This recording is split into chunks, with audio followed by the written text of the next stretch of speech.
మన ఇల్లు ఎప్పుడూ శుభ్రంగా సంతోషంగా సంపదతో నిండుగా ఉండాలని ప్రతి మహిళ కూడా కోరుకుంటుంది కదా. కాని మీకు తెలుసా, మీరు ప్రతిరోజూ ఉపయోగించే చీపురు కూడా మీ ఇంటి అదృష్టాన్ని దరిద్రాన్ని ప్రభావితం చేస్తుందనే విషయం. చాలామంది మహిళలు పాత చీపురును లేదా విరిగిపోయిన చీపురును వదిలేయకుండా ఇంట్లోనే పెట్టుకుంటారు. కాని వాస్తుశాస్త్రం ప్రకారం అది చాలా పెద్ద తప్పు. అలా చేయడం వల్ల మీ ఇంట్లో ఉన్న లక్ష్మీదేవి దూరమై ఆర్థిక సమస్యలు, అనారోగ్యాలు మరియు నిరాశలు పెరుగుతాయి అని చెబుతారు. ఈ వీడియోలో మనం తెలుసుకుందాం, పాత చీపురును ఎప్పుడు పారేయాలి, విరిగిన చీపురును ఇంట్లో ఎందుకు ఉంచకూడదు, అలాగే కొత్త చీపురును ఎప్పుడు కొనాలి, దాన్ని ఎలా ఉపయోగిస్తే సంపద, శాంతి మరియు శుభం మన ఇంట్లో నిలుస్తాయో. ఈ రహస్యాలను తెలుసుకుంటే మీ ఇంటి వాస్తు పూర్తిగా మారిపోతుంది మరియు లక్ష్మీ కటాక్షం మీ ఇంట్లో శాశ్వతంగా ఉంటుంది. అందుకే ఈ వీడియోను చివరి వరకు తప్పక చూడండి, ఎందుకంటే ఇది మీ జీవితంలో ధనలక్ష్మిని ఆకర్షించే చిన్న కాని శక్తివంతమైన రహస్యం కావచ్చు. నమస్కారం, మీ అందరినీ స్వాగతం చేస్తున్నాను. ప్రియమైన సోదరీ సోదరులారా, మన ఇంట్లో ఒక చెపటల్ల పట్టిన దాడు పెట్టుకోవడం వల్ల ఏమవుతుందో తెలుసా? ఇంట్లో చీపురును నిటారుగా నిలబెట్టుకోవడం వల్ల ఏమిటి పరిణామాలు వస్తాయో, రాత్రి సమయంలో చీపురుతో ఊడ్చడం వల్ల ఏమవుతుంది, ఈరోజు ఒక నిజమైన కథ ద్వారా మీకు చెప్పబోతున్నాను. చీపురు మన జీవితంలో ఎంత పెద్ద ముఖ్యత్వం కలిగి ఉందో. ఒక చిన్న చీపురు ఒక పేదవాడిని ధనవంతుడిని మార్చి ధనవంతుడిని పేదవాడిని చేయగలదు. ఇక మీదట ఎప్పుడైనా సరేవాడు అని వస్తే చీపురు అని అర్థం చేసుకోండి. సోదరులారా, ఇది పురాతన కథ మనకు బోధిస్తుంది, ఇంటి స్వచ్ఛత, చీపురు సరైన వాడకం మన జీవితంలో ఎంత పెద్ద మార్పు తీసుకొస్తాయో. ఈ కథ చాలా జానగర్భమైనది. ఇందులో చీపురు చేస్తున్నప్పుడు రోజు పలికే కొన్ని మంత్రాల గురించి కూడా చెప్పబడింది. అవి మీ ఇంట్లోని అన్ని చెడు శక్తులను నాశనం చేయగలవు. అందుకే ఇప్పుడు మీకు ఆ అద్భుత కథ చెప్పబోతున్నాను. సోదరిలారా, ఒకసారి ఒక స్వామీజీ తమ ఉపన్యాసంలో వాడు ముఖ్యత్వం గురించి చెప్పుకుంటున్నారు. అయితే భక్తులకు చెప్పుతూ చీపురు చేస్తున్నప్పుడు ఈ మంత్రాన్ని పలికండి అని. ఓం రోద్రాక్షి గరిమాతే, అంటే ఓ దుర్గారూపిణి దేవి, మీ గరినామ స్వరూపానికి నమస్కారాలు. ఈ మంత్రం పలికితే ఇంట్లోని చెడు శక్తులు అంతా పోగొట్టబడతాయి. భక్తులు అందరూ శ్రద్ధగా వింటున్నారు. అప్పుడు ఒక ఆసక్తికరమైన స్త్రీ చేతులు చేర్చుకుని అడిగింది, స్వామీజీ, చీపురు మాత లక్ష్మి మధ్య ఏముంది? ఇలాంటి సంబంధం స్వచ్ఛత ఉంచడం వల్ల పేదరికం ఎందుకు పోతుంది? స్వామీజీ చిరునవ్వుతో, మా మహిళ, నీ ప్రశ్నకు ఒక కథే సమాధానం అని చెప్పారు. చెప్పండి, మీకు 2 మహిళల కథ చెప్పబోతున్నాను. అలా విని నువ్వు నీకే అర్థమవుతుంది ఇంటి పవిత్రతలోనే లక్ష్మీ నివాసం ఎందుకు అని. అంత చెప్పి స్వామీజీ కళ్ళు మూసుకుని దేవుడిని స్మరించుకుని కథ ప్రారంభించారు. చాలా కాలం ముందు ఒక అందమైన పర్వత గ్రామంలో 2 పొరుగు మహిళలు నివసిస్తున్నారు. 2 వివాహితులు, కాని స్వభావాలు, అలవాట్లు పూర్తిగా వేరుపడి ఉన్నాయి. మొదటిది సుమతి అనే స్త్రీ. సుమతి ఎంత సరళ స్వభావమైతే అంతే కష్టపడి పనిచేసేది. ఆమె ప్రతిరోజు భోరలోనే లేచి మొదట ఇంటి ముందు తోటలో చీపురు చేసేది. పూర్తి ఇంటిని తడుము. ఆమెకు విశ్వాసం, స్వచ్ఛతే దేవుడి పూజకు సమానం. చీపురు చేస్తున్నప్పుడు సుమతి భగవతి లక్ష్మిని స్మరించేది. ఘోర అవసరమైతే ఆమె మృదువుగా మంత్రం పలుకుతూ చీపురు చేసేది. శుద్ధే శుద్ధే మహాదేవి మార్జని హస్తే శుభే దరిద్రత వినాశయ పుణ్యం దేహి నమోస్తుతే, అంటే ఓ మహాదేవి, మీ చేతిలోని ఈ చీపురు పవిత్రతకు చిహ్నం. దీనివల్ల పేదరికం నాశనమై మాకు పుణ్యం కలగాలి. అవును, దాడు చేస్తున్నప్పుడు సుమతికి అనిపించేది తన ఇంటితో పాటు మనసులోని మురికి కూడా తొలగపోతోందని. 2వ పొరుగువాడు మాధవి. మాధవి సుమతి వయస్సు సమానమే, కాని స్వభావం పూర్తిగా విరుద్ధం. ఆమె చాలా అలసి, నిర్లక్ష్యంగా ఉండేది. ఉదయం ఆలస్యంగా లేవడం, ఇంటి పనులు తప్పించుకోవడం, స్వచ్ఛతకు ఇబ్బంది చూపడం ఆమె అలవాటు. మాధవి ఇంటి ముందు తోటలో తరచు కలిమి కుప్పలు పేరుకు పోయేవి. కోణాల్లో జాలాలు వేలాడతాయి. కాని ఆమెకు పట్టేది లేదు. నేను ఏమీ ఆయాకాను, రోజు చీపురు చేస్తూ ఉండను అని చెప్పేది. ఇలాంటి నిర్లక్ష్యం వల్ల ఇంట్లో అంతా ధూళ మురికి పేరుకుపోయింది. సుమతి తన ఇంటిని దేవాలయంలా చూసుకునేది. చీపురు చేసిన తర్వాత తోటలో ఒక మూలలో వాడు వెనక్కి మరచిపెట్టేది, అతిథులు చూడకుండా. ఆమె ఎప్పుడు దాడుపై కాలు తగ్గించేది కాదు. తప్పుగా కాలు తగిలితే వెంటనే చేతులు చేర్చి మాత క్షమించు అని క్షమాపణ చేసేది. బాల్యంలోనే తల్లి నేర్పింది బాడులో లక్ష్మీ నివాసం. దీనికి అగౌరవం చేయకు. మాధవి విషయంలో పూర్తి వ్యత్యాసం. ఆమె చీపురు ఎక్కడైనా విసిరేసేది. కొన్నిసార్లు తోట మధ్యలో దూకేస్తే, కొన్నిసార్లు తలుపు దగ్గరే వదిలేసేది. అక్కడ ప్రతి ఒక్కరి కాలు తగులుతూ ఆమె చీపురు పాతగా మండిపోయి వంగపోయింది. కాని మాధవి కొత్తది తీసుకోకుండా అదే టెక్కెత్తించేది. కొన్నిసార్లు సుమతి చెప్పేది, అక్క పట్టిన చీపురుతో చేయకు, అది అశుభం మార్చు. కాని మాధవి నవ్వుతూ తప్పించేది. అరే, నీ దేవతలు మా వాడి మీద కోపం చెప్పుకుంటారా? ఇదంతా అబద్ధాలు, నాకు ఇలాంటివి చూసే సమయం లేదు. సుమతికి మాధవి మాటలు విని బాధగా ఉండేది. ఆమె ఆలోచించేది, కోరుకుంటుంది మాధవి అర్థం చేసుకోవాలని. ఇది అబద్ధం కాదు, శతాబ్దాలుగా నిజమైన అనుభవం. అయినా సుమతి తన కర్తవ్యం చేస్తూ ఒకరోజు మాధవి తలుపు ముందు కొత్త చీపురు పెట్టింది. బహుశా ఆమె వాడుకుంటుందేమో కాని మాధవికి ఎందుకో ఎద్దం వేసే అలవాటు. కొత్త చీపురు చూసి సుమతికి చెప్పింది, నీకు నా చీపురు గురించి ఎంత ఆందోళన, ఇంత దయ కలిగించకు, నాకు ఉపదేశాలు అవసరం లేవు. సుమతి మృదుగా, నేను కేవలం సహాయం కోసం పెట్టాను, బాధపడకు. నీ పిల్లలు ఈ తోటలో ఆడుకుంటారు, ఇంత మురికి ఉంటే అనారోగ్యం వస్తుంది. స్వచ్ఛత ఉంచితే అందరికీ మంచితే అవుతుంది. అప్పుడు మాధవి కోపంగా, నా పిల్లల ఆందోళన నీకు చేయాల్సిన అవసరం లేదు, నీ పనులు చూసుకో. సుమతి మౌనంగా ఉంది. ఆమె కొత్త చీపురు అక్కడే వదిలేసి మనసులో దేవుడిని ప్రార్థించింది. ఒకరోజు మాధవికి నిజం తెలియాలని కాలం గడిచిపోతోంది. సుమతి తన నియమాల్లో ఉంది. ప్రతిరోజు స్నానం చేసిన తర్వాత పూర్తి మనసుతో ఇంటివాడు పొచ్చుగోమంతో తోటలు మెరుగు తులసి మొక్కకు నీళ్లు పోసి దీపం వెలిగించేది. ఆమె ఇంట్లో ఎల్లప్పుడూ పవిత్ర వాతావరణం. తక్కువ సౌకర్యాలు ఉన్నా ఇలా సుఖ సౌకర్యం కుటుంబంలో ప్రేమ. మాధవి ఇంట్లో రోజురోజుకు అవ్యవస్థ పెరిగిపోతోంది. ఆమె ఎప్పుడూ సరిగ్గా స్వచ్ఛత చేయలేదు. కల్మి ఒక మూలం నుండి మరొకటికి కదిలించేది కాని బయటికి విసిరేది కాదు. అంతా కొన్నిసార్లు ఇంట్లో వింత వాసనలు వచ్చేవి. ఆమె భర్త రామయ్య కూడా తిట్టేవాడు. మాధవి, కొంచెం ఇంటి స్వచ్ఛంగా ఉంచు, పిల్లలు మురికిలో ఆడుకుంటారు, ఆరోగ్యం దెబ్బతింటుంది. కాని మాధవి తప్పించేది, మీకు కనిపించడం లేదా? నేను రోజంతా పని చేస్తున్నాను, అలసిపోతున్నాను. స్వచ్ఛత ఆందోళన ఉంటే మీరే చేసుకోండి. రామయ్య నిస్సహాయుడు అవుతాడు. పొలంలో పనిచేసి సాయంత్రం వస్తాడు, మళ్లీ ఇంటి పని చేయాలా అని మౌనం. నెమ్మదిగా తేడా కనిపించింది. సుమతి ఇంట్లో క్షేమం పెరుగుతోంది. మాధవి ఇంట్లో కష్టాలు, ఇబ్బందులు పెరిగాయి. సుమతి భర్త శ్రీను సాధారణ ఉద్యోగం చేసేవాడు. ఆదాయం ఎక్కువ కాదు కాని ఖర్చులు సరిగా సాగాయి. కొన్నిసార్లు ఆకస్మికంగా అన్నం లేదా డబ్బు వస్తుంది. ఒకసారి సుమతి దాడు చేస్తుండగా తోటలో మెరిసే సల్లు కనిపించింది. ఆమె దాన్ని ఎత్తి తుడిచి చూసింది. అది పవిత్ర బంగారు పురాతన నాణెంశ్చర్యంగా. ఆ నాణెం ఇంటి దేవాలయంలో అమ్మ లక్ష్మి పాదాలకు పెట్టింది. భర్తతో మాట్లాడింది. ఏకేకత్వంతో మరుసటి రోజు గ్రామ ప్రధానికి ఇచ్చింది. ఎవరైనా మిస్ అయిన బంగారు వస్తువు గురించి వార్త వచ్చింది కాబట్టి ప్రధానివారి నిజాయితీకి సంతోషంగా బహుమతిగా కొంచెం డబ్బు ఇచ్చాడు. సుమతి, శ్రీను ఆ డబ్బును అవసరమైన వారికి పంచారు. కొంచెం రేషం కొని తీసుకొచ్చారు. సుమతి చెప్పింది, ఇది అమ్మ లక్ష్మీ కృప, మాకు కొంచెం సమృద్ధి వచ్చింది, దీన్ని మంచిగా వాడాలి. వారి ఈ మంచితనం వల్ల గ్రామంలో అందరూ ప్రభావితులయ్యారు. మాధవి ఇంట్లో అనవసర ఖర్చులు పెరిగాయి. ఆమె పిల్లలు తరచూ అనారోగ్యంతో బాధపడతారు. కొన్నిసార్లు పెద్ద కొడుకు దగ్గు, జలుబు, కొన్నిసార్లు చిన్న కూతురు జ్వరం. డాక్టర్పై డబ్బు ఖర్చు అవుతోంది. ఇంట్లో ఆదాయం తక్కువే, దీనిపై ఖర్చు పెరిగితే బడ్జెట్ గందరగోళం. ఒకరోజు సరిహద్దు మిందుకు వచ్చింది. మాధవి ఇంట్లో ఒక వింత ఘటన జరిగింది. ఆ సాయంత్రం సూర్యాస్తమయం జరిగింది. చీకటి మసకగా ఉంది. మాధవి పిల్లలు తోటలో ఆడుకుని ఇంట్లోకి వచ్చారు. రామయ్య పని నుండి రాలేదు. మాధవి అంగటి పక్కన భోజనం తయారు చేస్తోంది. అప్పుడు తోటలో ఏదో మందల మాటలు వినిపించాయి. ఆమె ఆశ్చర్యపోయింది. ఈ సమయంలో ఎవరు ఉండొచ్చు? పిల్లలు లోపలే. ఆమె నెమ్మదిగా జన్నల నుండి చూసింది. చీకటిలో తోటమూలల్లో పట్టిన పాత దాడు పడిన చోట ఏదో వింత ఛాయ లభించింది. మాధవి శ్వాస వేగంగా వచ్చింది. జాగ్రత్తగా చూసింది. ఒక వృద్ధ మహిళ ఆకృతి దాడు పక్కన కూర్చుని ఉంది. ఆ మహిళ జుట్టు చిమ్మక పొడిమట్టితో, మురికి వస్త్రాలు మురికి చిరికిగా ఎరుపు రంగులో, కళ్ళు కార్బన్లాగా ఎర్రగా మెరుస్తున్నాయి. ఆమె ముఖం భయంకరంగా. మాధవి రక్తం గట్టిపడినట్టు. అది నిజమైన జీవి కాదా, ఛాయ కాదా తెలియలేదు కాని ఆ ఆకృతి వల్ల తోట అంతా చల్లగా మారింది.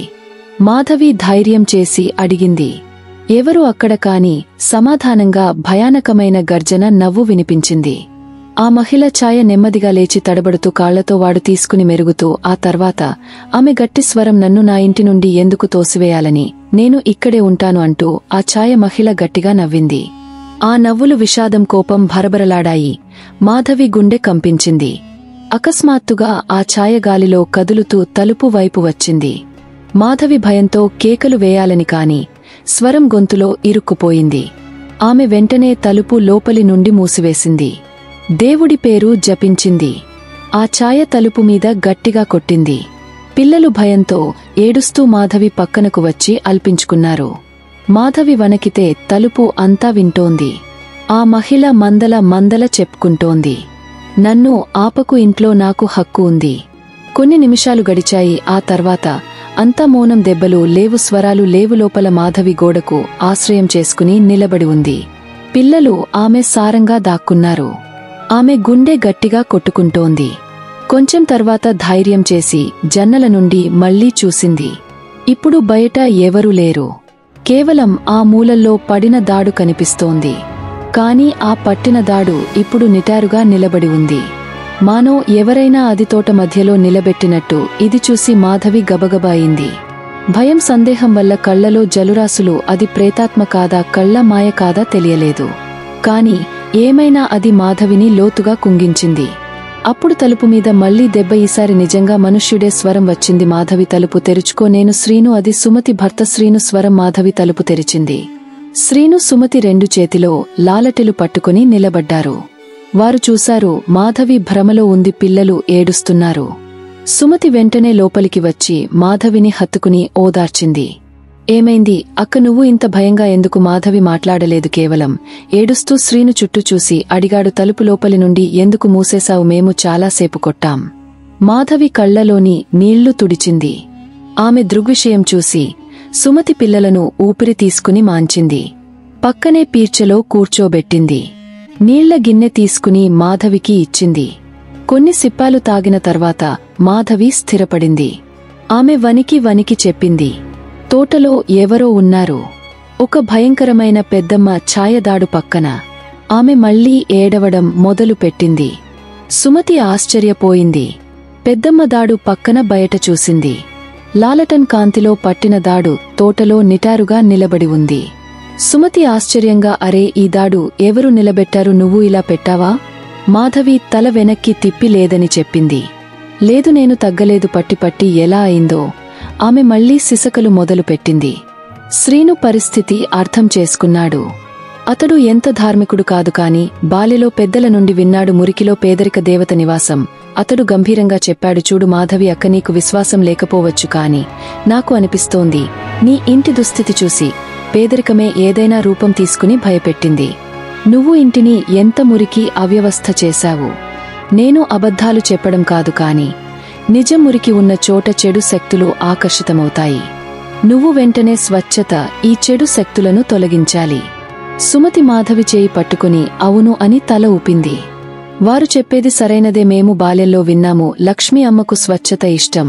ఆమె సోదరి అలక్ష్మికి మురికి ఉన్న ఇంట్లో పేదరికం ఎల్లప్పుడూ నివసిస్తుంది. బహుశా ఈరోజు జరిగింది నీకు హెచ్చరిక కోసమే. సుమతి చుట్టూ చూసి చెప్పింది. ఇప్పుడు రాత్రి చాలా అయింది.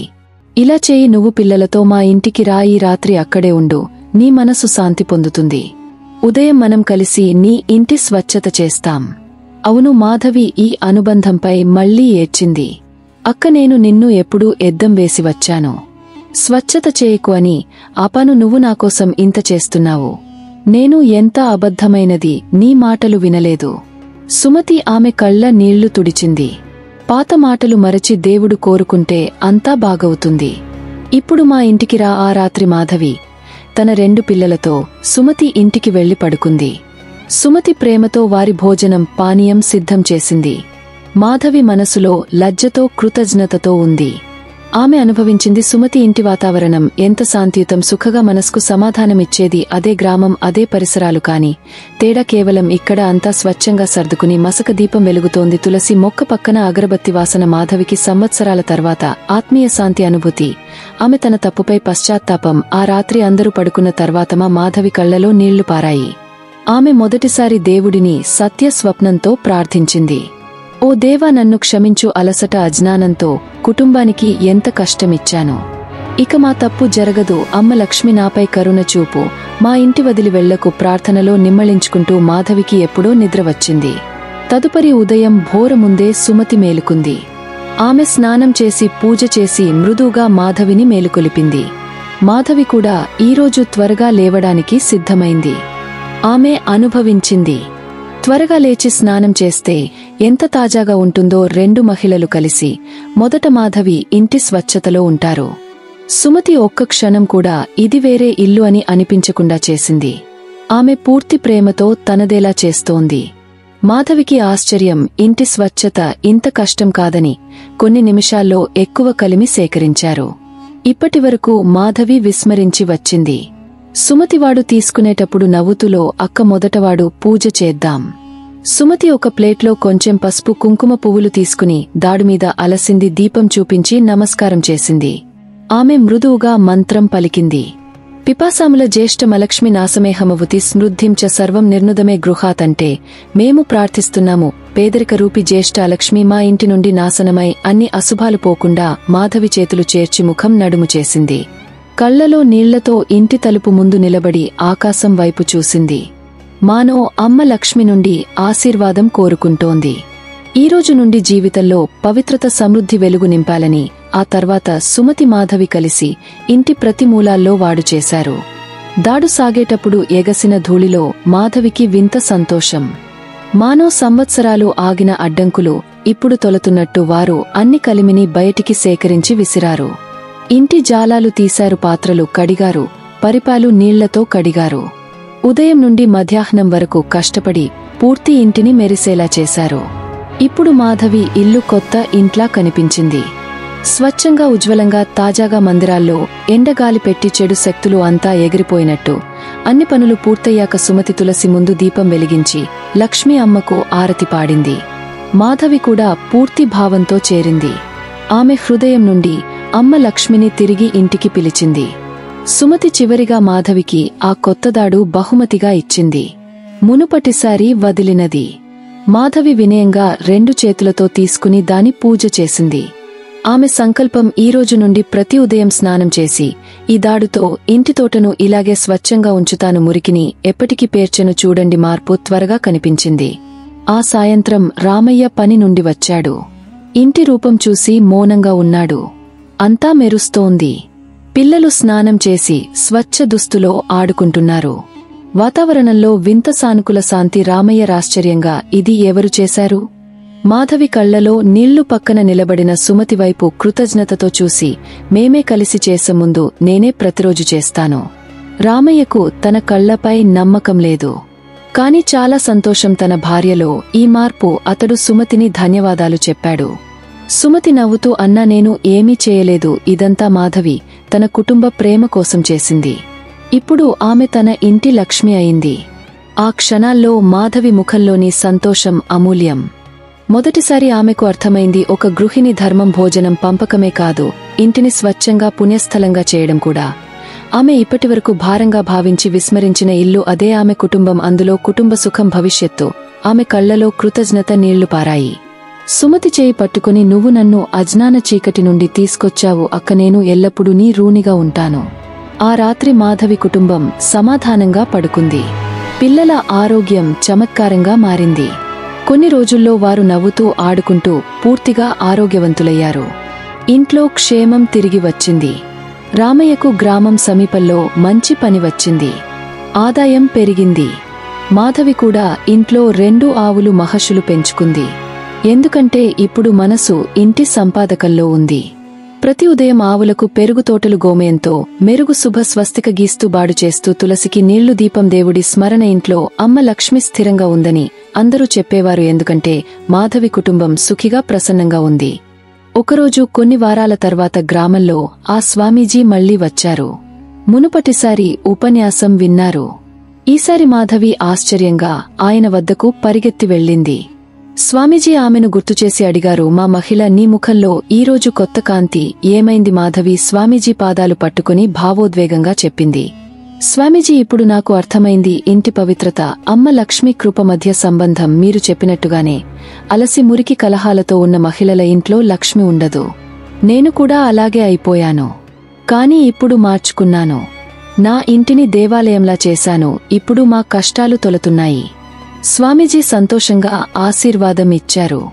ఎల్లప్పుడూ సుఖిగా ఉండు కుమార్తె గుర్తుంచు క్షమాగుణం కలిగిన సత్స్వభావ మహిళ ఇంటి స్వచ్ఛత ఉంచేది కుటుంబంలో ప్రేమ కట్టుబంధాలు అది నిజ ఇంటి లక్ష్మి రూపం దేవుడు నీకు మంచి బుద్ధి ఇచ్చాడు దానికి దేవుడికి ధన్యవాదాలు చెప్పు మాధవి కళ్లలో కృతజ్ఞత నీళ్లు ఆమె సుమతిని పక్కన చూసి స్వామీజీకి చెప్పింది నాకోసం ఇది నా పెద్ద అక్కల ఆమె నాకు విశ్వాసం రేపి చేయి పట్టుకుంటే బహుశా నేను ఎప్పుడూ సరిపడతాను సుమతి సిగ్గుతో నేను ఏమీ చేయలేదు స్వామీజీ ఇదంతా అమ్మ లక్ష్మి కృప మీ కథ ప్రభావం స్వామీజీ రెండు మహిళలను సంతోషంగా చూసి మీరు రెండు ప్రశంసకు అర్హులు ఒకరు ఓర్పు మంచి భావన చెప్పకుండా మరొకరు అహంకారం వదిలి సత్య హృదయంతో మార్పుదారి ఇదే జీవిత సారం అంత చెప్పి స్వామీజీ గ్రామస్తుల వైపు చూసి గట్టిగా చెప్పారు చాలా మంది అజ్ఞానంతో చిన్న విషయాలు విస్మరిస్తారు ఉదాహరణకు వాడు తప్ప చోటు పెట్టడం సూర్యాస్తమయం తర్వాత దాడు చేయడం వల్ల కూడా అశుభాలు వస్తాయి చెప్పేది సాయంత్రం సమయంలో ఇంట్లో వాడు చేస్తే లక్ష్మీ కోపంతో బయటికి వెళ్లిపోతుంది కాబట్టి దాడు ఎల్లప్పుడూ గౌరవంతో ఇంటి అలాంటి మూలల్లో పెట్టాలి అక్కడ నేరుగా కళ్ళు పడకుండా కాలు తగ్గకుండా దాడు నిటారుగా పెట్టకుండా భూమిపై పడుకోబెట్టి కాలక్రమేణా పాత పట్టిన దాడు మార్చాలి దాడు చేస్తున్నప్పుడు మంత్రాలు స్మరించితే ఇంటి నుండి పేదరికం కలహాలు దూరంగా ఉంటాయి ఇంటి మహిళ అంటే ఇంటి పనుల నుండి పారిపోతూ అపవిత్రంగా కలహాలు చేస్తూ ఉంటే ఆ ఇంటిని పేదరికం చుట్టుముట్టుకుంటుంది మరి ఇంటి మహిళ ఇంటిని స్వచ్ఛంగా ఉంచి సేవాభావంతో కష్టం చూడకుండా ఉంటే ఆమెనే లక్ష్మీ రూపం అవుతుంది కాబట్టి స్వచ్ఛత అవలంబించండి అలసట వదులుకోండి అమ్మ లక్ష్మీ కృప పొందండి సోదరిలారా ఈ కథ మీకు ఇష్టమై ఉంటే దీని నుండి మనకు పానీయం ఇంటి స్వచ్ఛత బాహ్యమైనదే కాదు మనసు శాంతి ఆధారం కూడా అమ్మ లక్ష్మి కృప కోసం మన ఇల్లు మనసు రెండు స్వచ్ఛంగా ఉంచాలి ఈ కథ విని మీకు మంచిగా అనిపించితే దయచేసి లైక్ చేయండి మీ ఆలోచనలు కామెంట్లలో రాయండి